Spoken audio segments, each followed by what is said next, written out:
Well, Mayor Carter, thank you so much for doing this. We really appreciate it. Absolutely. Thanks for having me on. My first question is simply, is St. Paul a safe city these days? Absolutely.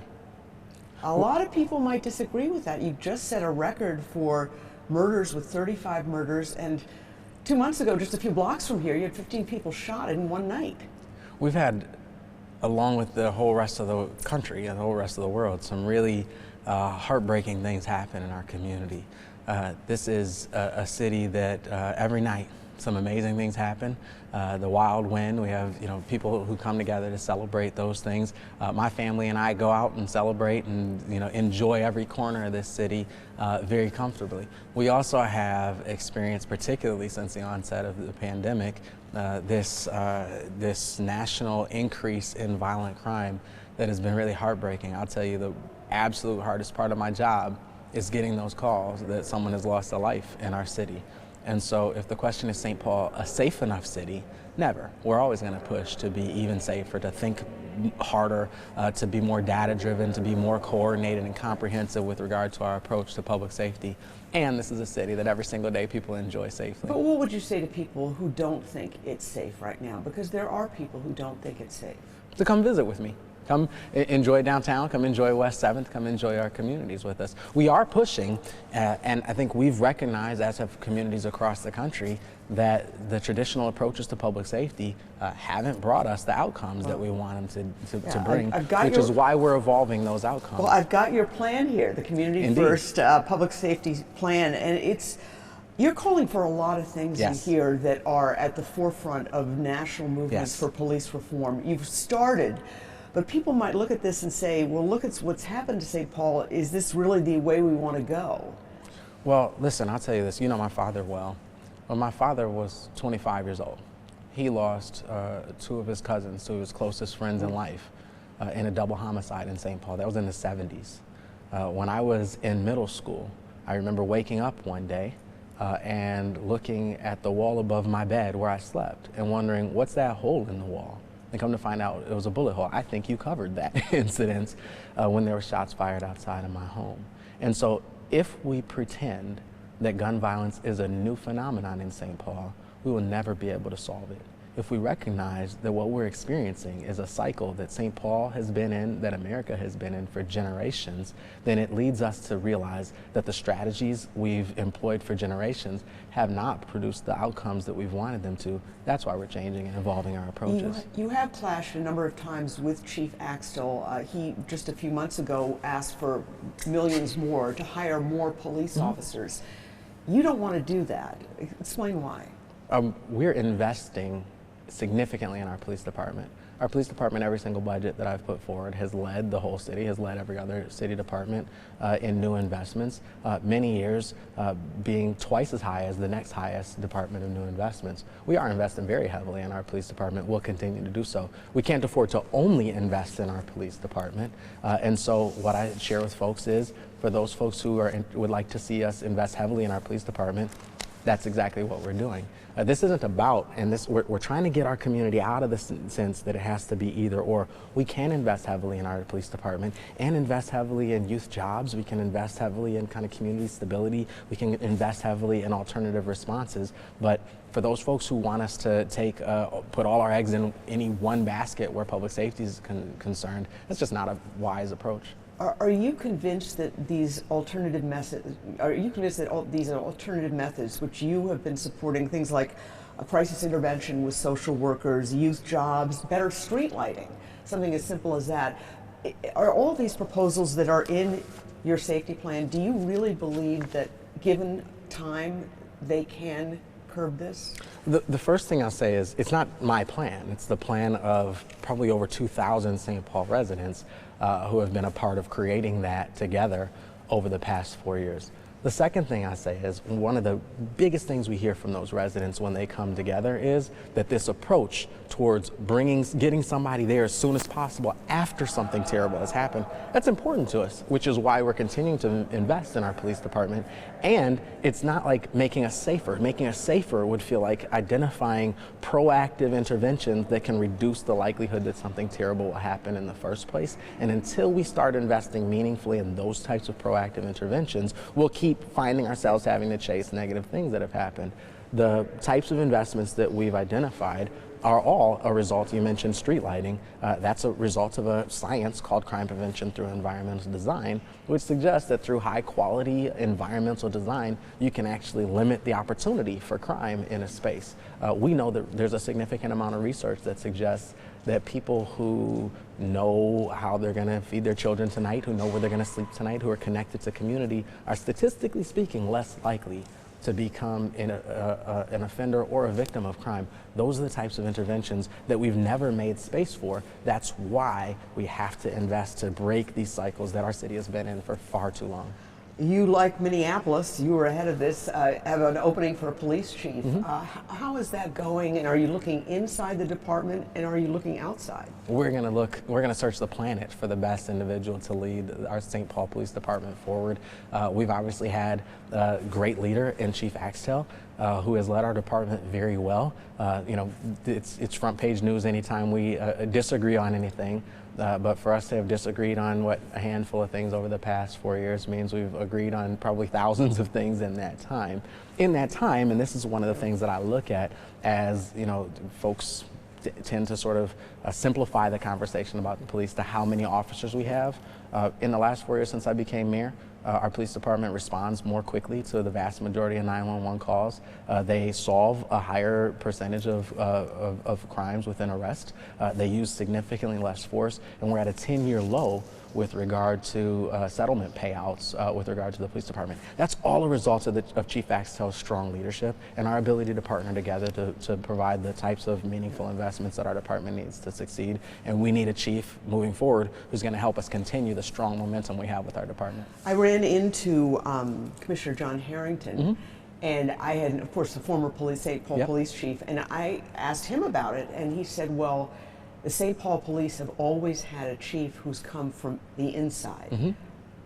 It sounds like you're open to not doing that. Like I said, we are going to identify the best individual we possibly can on the planet. We have a lot of internal leaders who are fantastic people. That's no surprise, because that's one of the things good leadership does, is it develops other leaders. And when we appoint somebody, it won't be because we limited our search. It will be because we're able to tell our community this. If it's an internal candidate or if it's an external candidate, this is the person that we as a community, through our community-based process, have identified as the right person to lead our city forward with regard to the police department. You are being sued by both the police and the fire departments over the vaccine mandate. The deadline is December 31st. Essentially, people had to have gotten their first shot if they're getting the series by now. How many firefighters, how many police officers have not gotten their shots? I don't know the number offhand. I know we have kind of our human resources department is tracking that. At the core, COVID-19 was the leading cause of death among firefighters in 2020. Since the beginning of the pandemic, this COVID crisis has killed 5 times more police officers than gunfire has. And so we, of course, would never send our officers out into a gunfight without a bulletproof vest on. We, of course, protect our officers, our firefighters. We're building saunas in fire stations right now to try to help reduce the risk of cancer among firefighters. It would be inconsistent of us to say we're going to send you out into a global pandemic, into people's homes, into people's businesses, into spaces where we don't know if the people who we're serving are vaccinated or not. We don't know if they're going to be wearing masks or not, and you have to care for them without that vaccine. That would be inconsistent. We're going to do everything we can to support, to protect both our employees, our firefighters, our police officers, and the public that we serve. I'm sure there are a lot of St. Paul residents who are completely behind you on that point, but they're also worried that come December 31st, there's going to be a sharp loss of firefighters and St. Paul police officers. You really don't know how many are affected? Look, if we haven't learned anything over these last 2 years, we have seen the way that our police officers and our firefighters just will walk through a brick wall to protect St. Paul residents. I expect that we'll see that same thing. Okay. And when will that be announced? Probably later this month, I would assume? When will what be announced? Well, the amount of firefighters and police. It changes every day.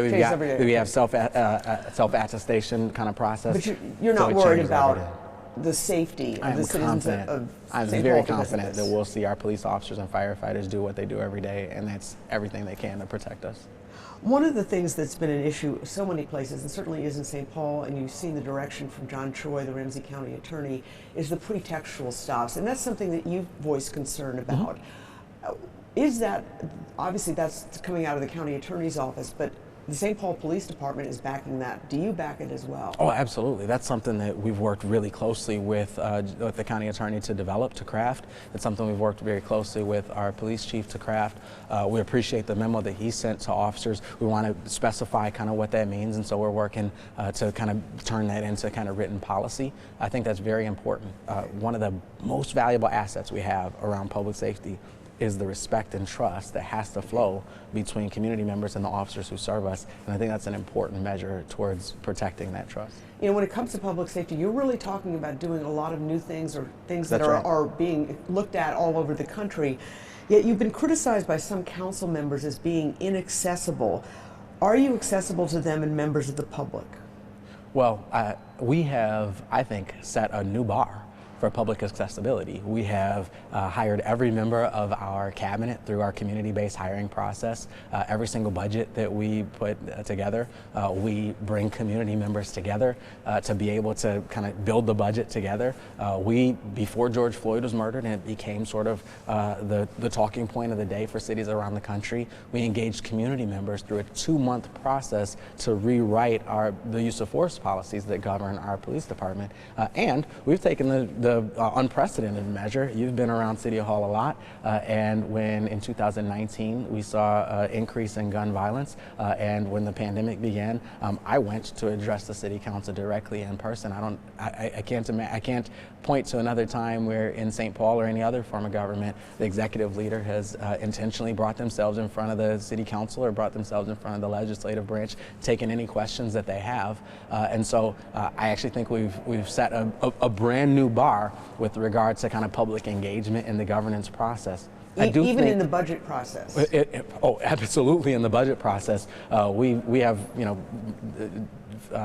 universities across the country who write case studies on how we engage community members in the budget process. It could be that whoever those city council members are that you're talking about, or whoever that is, I think there is something that could be happening where, by virtue of bringing more people, by virtue of bringing hundreds of people into the process, it makes the folks who are used to being the only insiders feel like their voice is diminished. That's not our goal, and our goal is, as we've said from the beginning, is to lift every voice in this city, to make sure that people in every neighborhood know that their voice is welcome, their voice is critical in the budgeting process, their voice is critical in the hiring process, their voice is critical in every single thing that we do in City Hall. That's why we've been able to push so much work, so much change, so fast, because we're doing it with community the way that we do. You are increasing property taxes, or you'd like to increase property taxes, and there's been some pushback from residents who say this isn't the time to increase property taxes. The estimate I've seen is on a $228,000 home, it would increase it by 11%, $330. That's a lot of money to a lot of people. What about property taxes? Well, it depends a lot, and that's one of the challenges, is helping people understand the way that property taxes work, because of course it's not just the city, it's a combination of the city, the county, the schools, and then it depends on what your property valuation is doing. So if we have two properties that have the same property valuation, but one went up and one went down over the last year, then the shift that we'll see from last year to this year will be fundamentally different.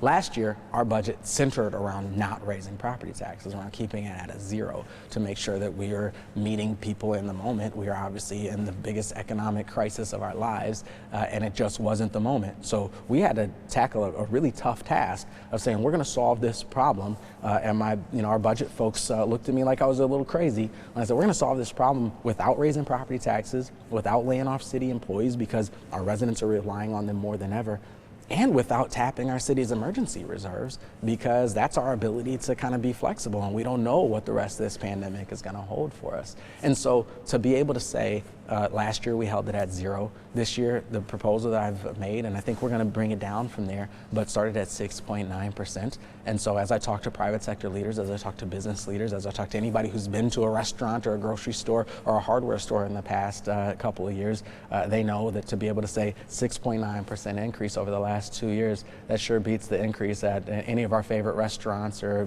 places that we go to visit around our community. So I think it's reasonable, and it reflects the fact that right now also is not a time to close rec centers. It's not a time to lay off firefighters. It's not a time to shut down kind of library hours. And we have to continue investing in our community if we want our community to be that place that we know we'll be excited to pass on to our children. And I assume the expenses for the city have also gone up. The expenses go up every year. Our population is growing. We're nearing an all-time high population.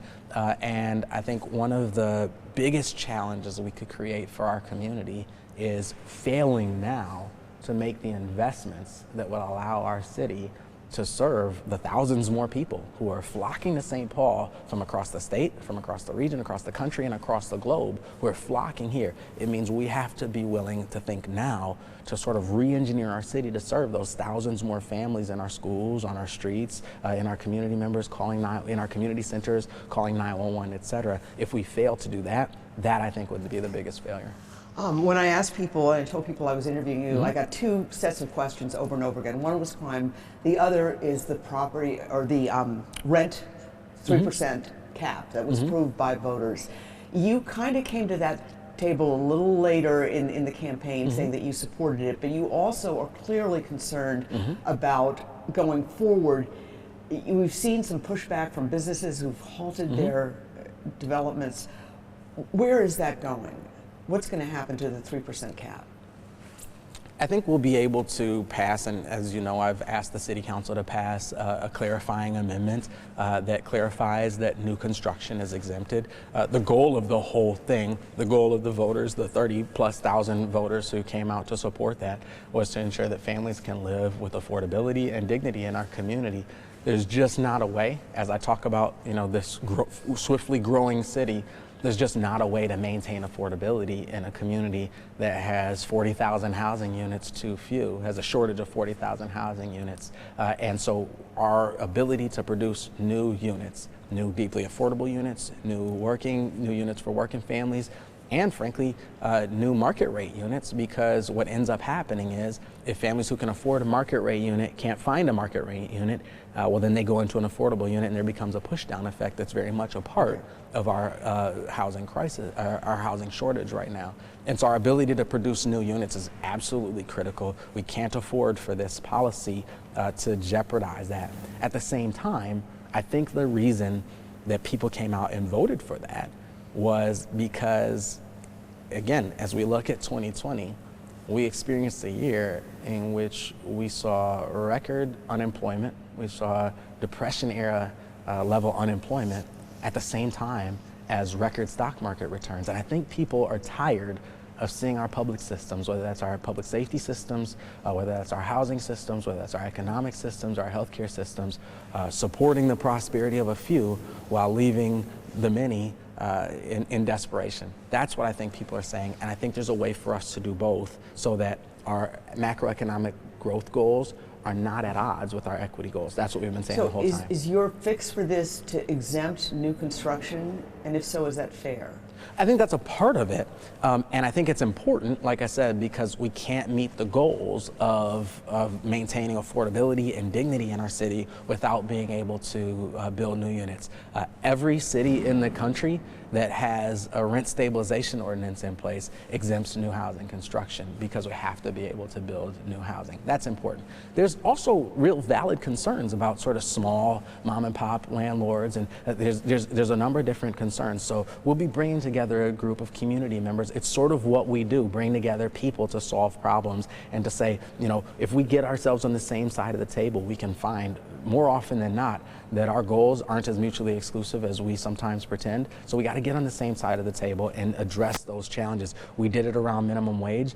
We did it around our community first public safety framework. That plan was built with the police union president and Black Lives Matter activists at the same table working together to kind of build that plan. And that's what we have to do moving forward to help us address all of the different nuances that we have to address to find our way through on this policy. You're one of a handful of mayors across the country who has implemented a guaranteed income policy. It's a small number of people who are getting a guaranteed income of $500 a month. 125 young families are involved. Do you see expanding this? How is it working? It's working well in the context of taking families who have seen their income impacted by the COVID pandemic and helping them just have enough money to get to the end of the month every month. We're hearing from families literally just this morning. I heard from a father who was telling me how he was with his 2 children, and he was telling me what a major difference this pilot is making in his family's lives. We're the 2nd city in America to launch this pilot. Stockton was ahead of us, so we haven't had our sort of evaluation report come back yet. That's one of the most important things we do, Esme, is that we do the work that we do and we subject it to independent third-party evaluation. So this pilot, it's not just me telling you it's going well.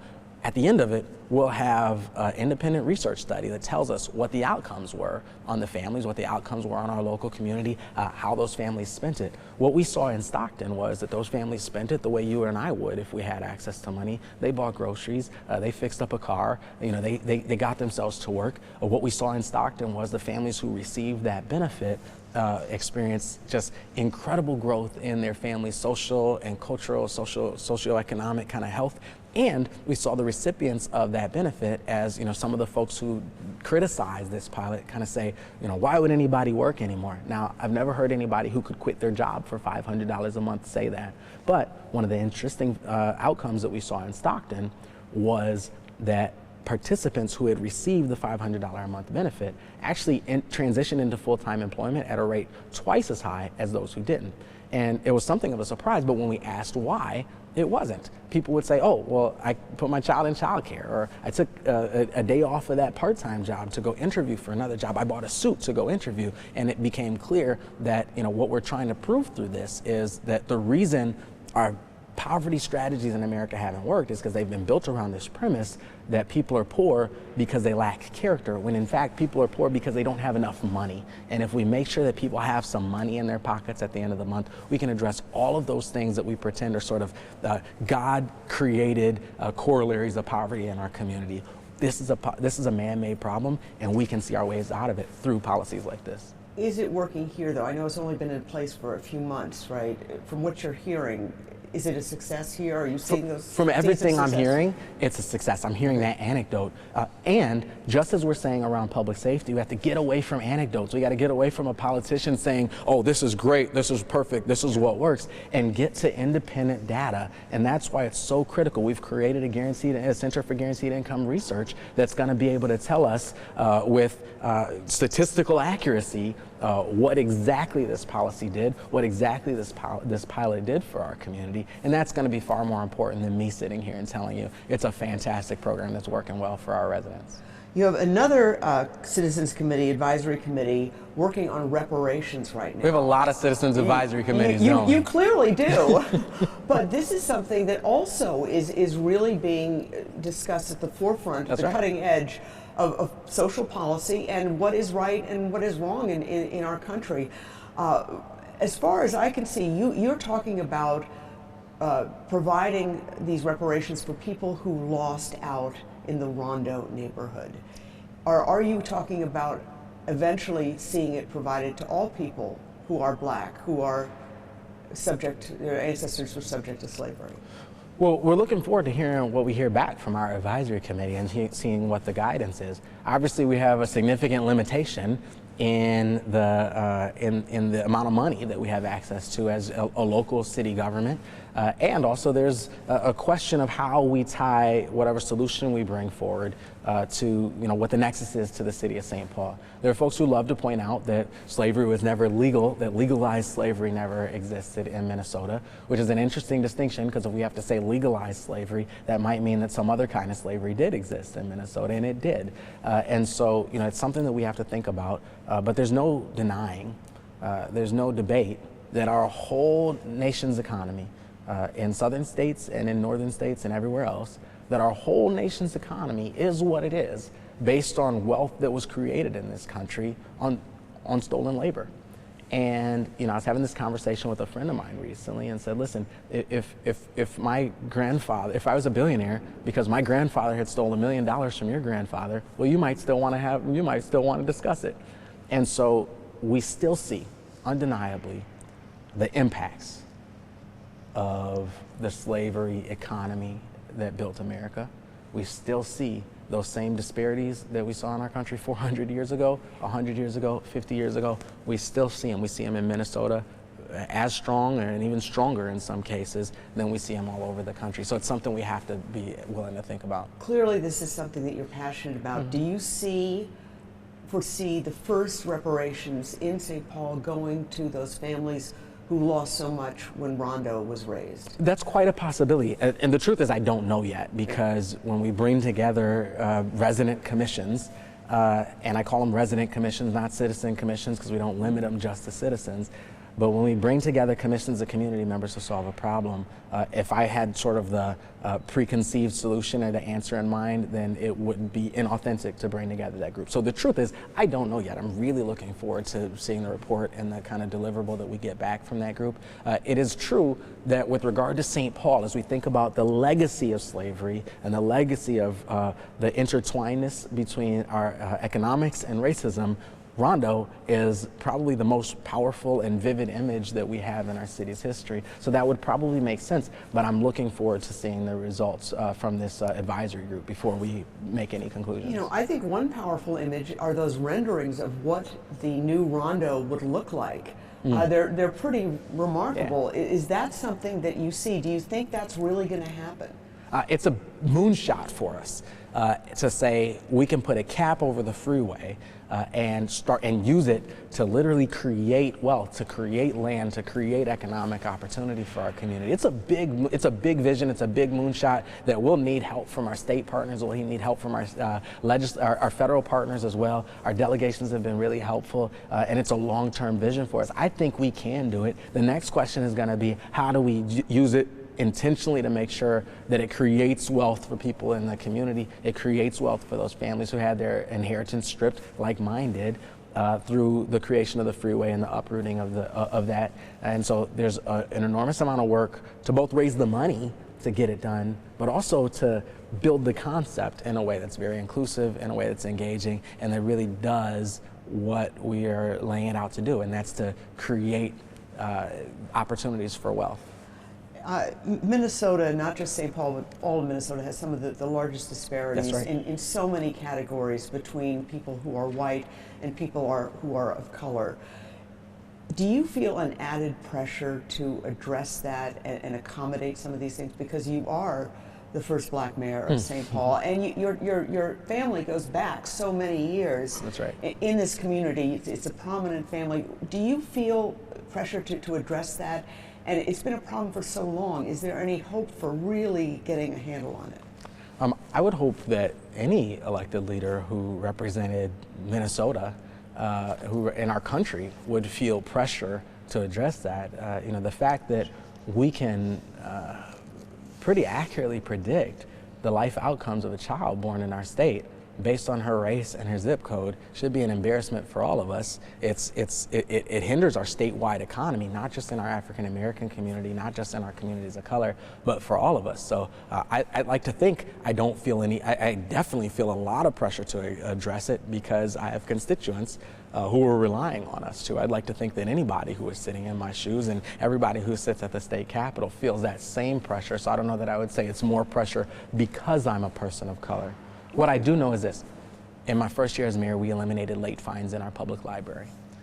That policy made some folks really, really angry, which was a surprise to me, I have to tell you. I get why folks might be mad that we raised the minimum wage. I get why folks might be mad that we're expanding our approach to public safety. I don't know why somebody's mad that if a child returns a cat in the hat on Thursday instead of Wednesday, they don't have to pay us, $1.38 or whatever.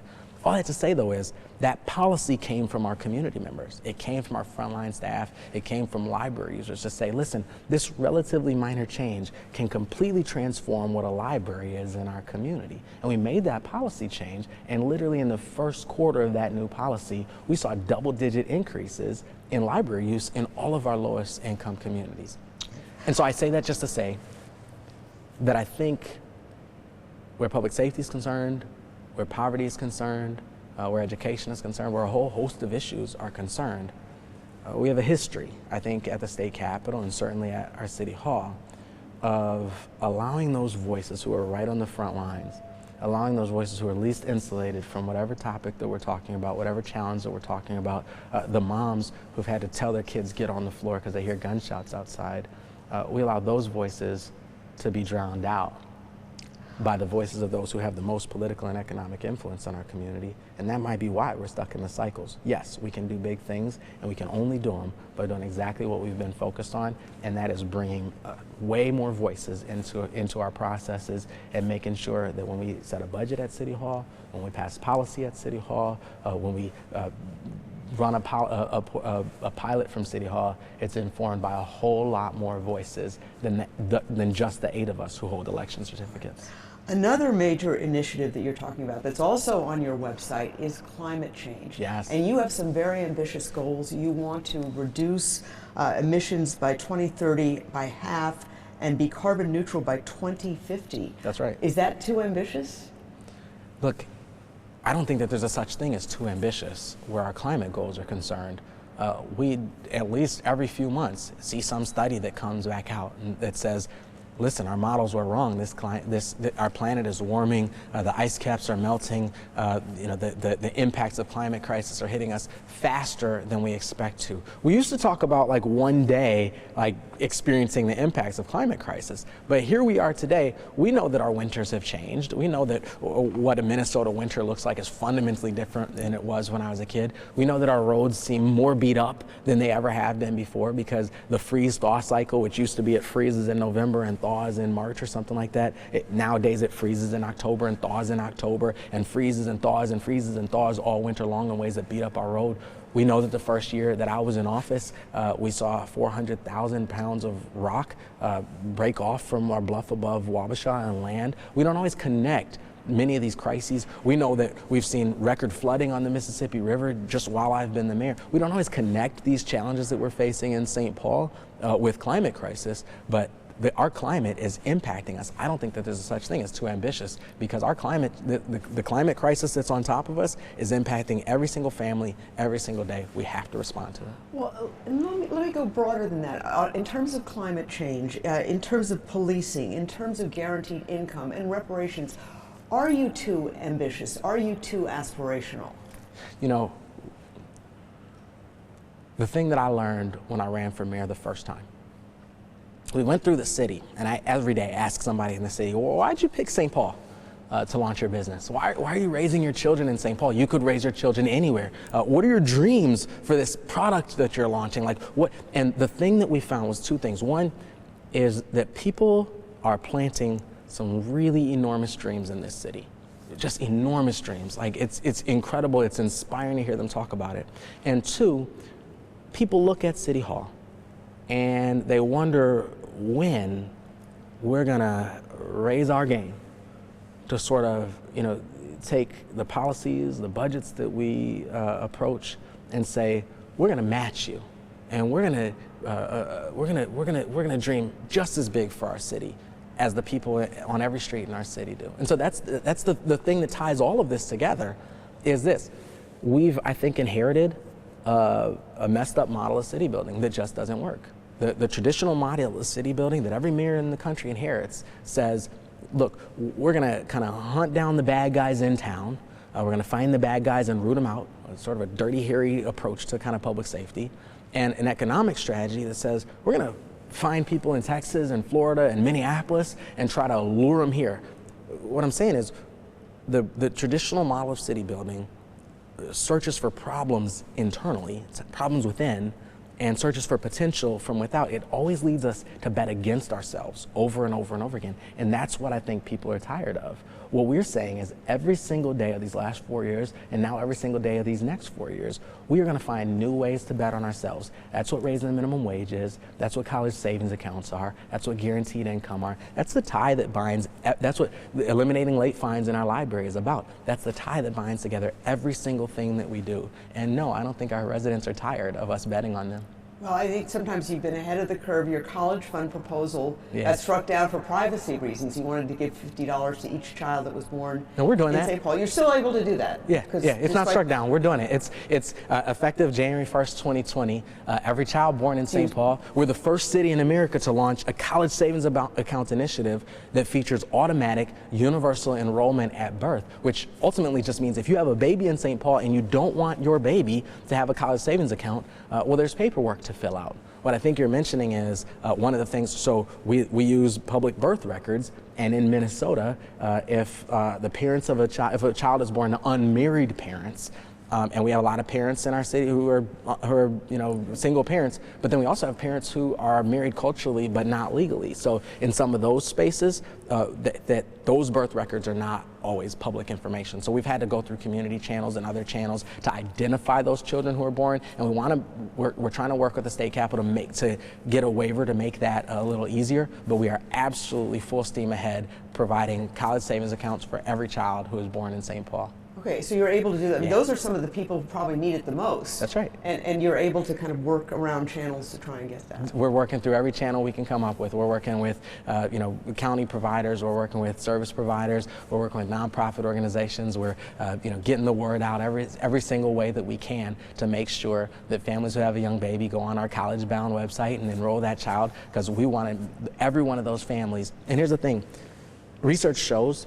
And again, that's probably the most important thing I ever say is research shows. We are tired of important things, public safety. We're tired of economic strategies being driven by the whims or the anecdotes or whatever, so-and-so's uncle said is the best way to keep a city safe or the best way to keep, help people find positive economic momentum. Research shows that children from low and moderate income families who graduate high school with more than $1 in college savings are 3 times more likely to go, and when they do, they're 4 times more likely to graduate. And it's not the $50. That's the amazing thing about it. There are children born in St. Paul today for whom high school graduation looks like a finish line. And while $50 might not buy them the books for their first semester in college, what it does is it challenges the adults around them and them to start early, casting their imagination beyond that finish line. That's what produces the dividend. That's why we're investing in our children in the way that we are. If you talk to sort of the Democratic or DFL bigwigs, a lot of them point to you as the future Is that right? of the DFL party. You have to know this. A lot of them point to you as somebody who will someday maybe be a senator or a governor. Do you have aspirations for higher office? The weird thing about me is I am in love with municipal government. I absolutely love municipal government, and here's why. I've shared this story with a lot of folks, is that I got involved in politics in 2000. I was a student in Florida, in the capital city of Florida, at one of the largest historically black colleges in the country. And we got involved after my brother-in-law, we went to go vote. Remember election 2000, Florida, hanging chads. We went to go vote. My brother-in-law got turned away from the polls, and come to find out hundreds of our classmates had gotten turned away from the polls. And we stood there at this polling place.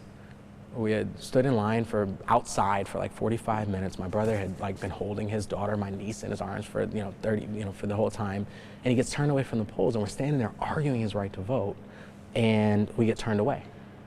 And they don't have same-day voter registration, so the precinct judge couldn't really do anything about it anyways. And for me, it was the most profound sense of powerlessness I've ever felt.